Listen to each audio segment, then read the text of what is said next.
Here is a game which always springs to mind during the winter season.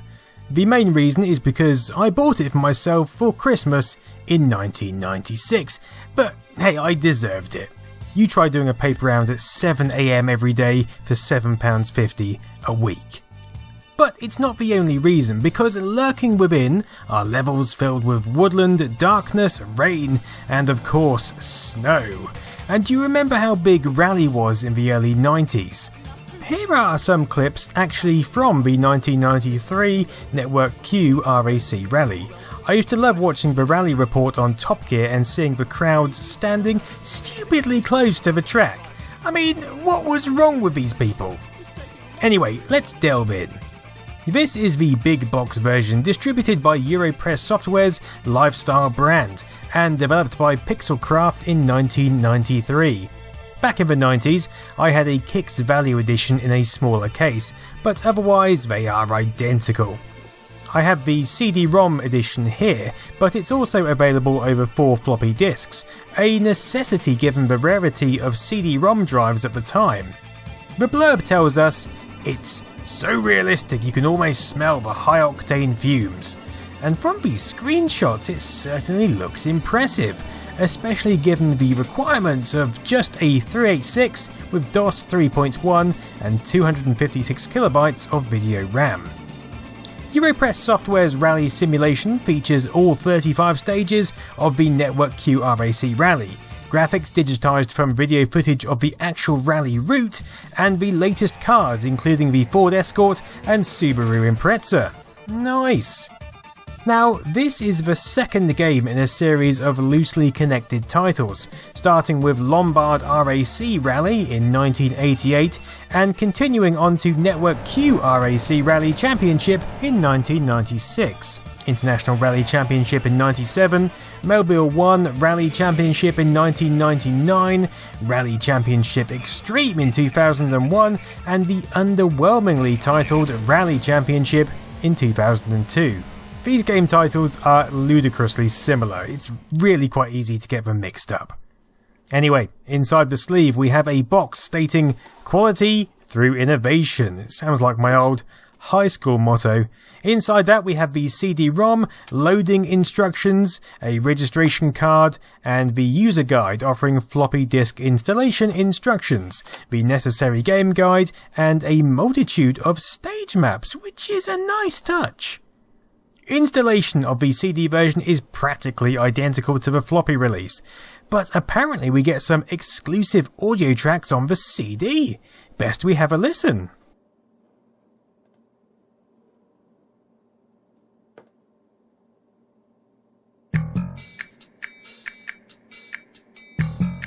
Wow, it sounds like Doom. Maybe not. Let's keep these playing. I presume they plan to incorporate this audio into the CD release, but just didn't bother.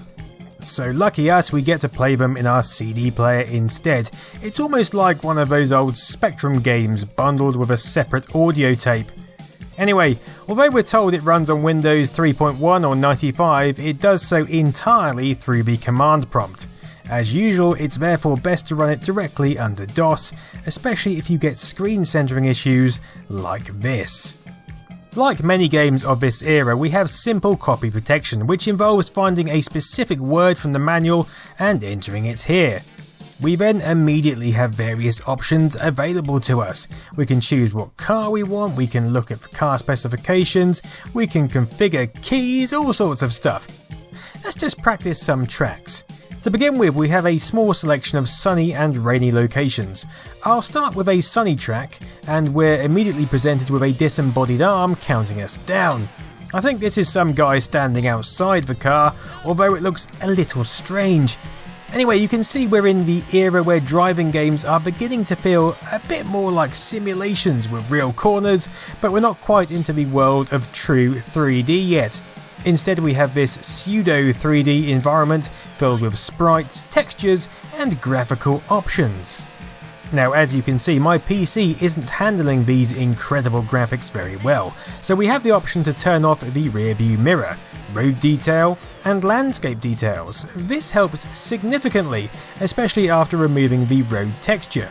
But the game goes a step further and we can actually remove roadside features one by one and even decrease the draw distance in increments. The shortest draw distance is frankly ridiculous. Stevie Wonder would probably have better luck driving than this. The other option is to get a faster processor or just up your cycles in DOSBox. There we go, that is much better. You also get your co-driver shouting a constant stream of information at you, although he doesn't seem too bothered if you hit the spectators. And yes, they stand as close as they did in real life in the 90s. I love the weather in this game. Not only does the road get a bit more slippy, but it just feels more involving. It adds atmosphere. It definitely did in the mid-90s anyway. You can actually turn it off entirely as you're driving, again to help those who perhaps have a low-end 386 machine, but the traction of the course and the sound effects remain the same. If you change cars, you get a slightly different dashboard, and you can get rid of the heads-up display as well, although you still keep this eerily advanced satellite navigation. Anyway, let's dive into a proper rally. Here's the first course in the UK, and yes, it appears to be the longest course in all of history. It goes right across the country. That must be 300 miles in length, good lord. Thankfully there must have been some issue with the mapping department because it turns out to be only a few miles long. Now I've got various assists on, such as automatic gearbox and auto braking, but even still you can send your car flying and rolling off the track. You then have the bizarre task of rocking left and right on the steering controls to right yourself, then you can be on your merry way. That is unless you're facing backwards, and then the controls invert and you'll just wonder what the hell is going on. But undoubtedly, you'll also smash directly into people, trees and tyres, especially with those crazy sharp bends. But this doesn't seem to do much other than give you a slight windscreen crack if you get particularly vigorous. You can turn damage off entirely as an option or opt to service your car in between rounds where necessary.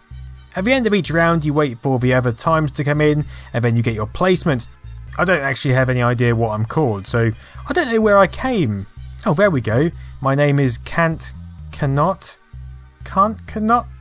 Yeah, okay, great.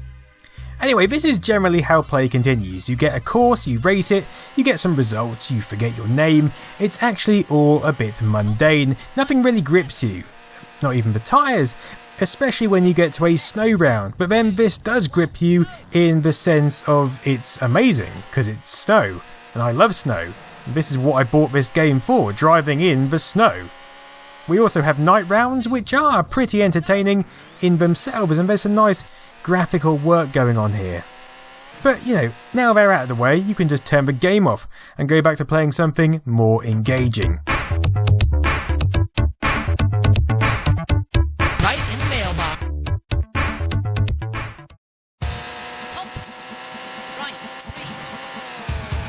To be honest, Network Q RAC Rally Authentic Simulation isn't a bad game. It's a game I used to enjoy firing up to put my PC through its paces, to get a quick hit of entertainment whilst the kettle boiled. Today it's the same kind of game. It doesn't really hold your interest to play it for long bursts, but thankfully you can save your game midway through a rally and come back another time. It's probably worth playing if you own a 386 and like driving in the snow. And I can put a check in both those boxes.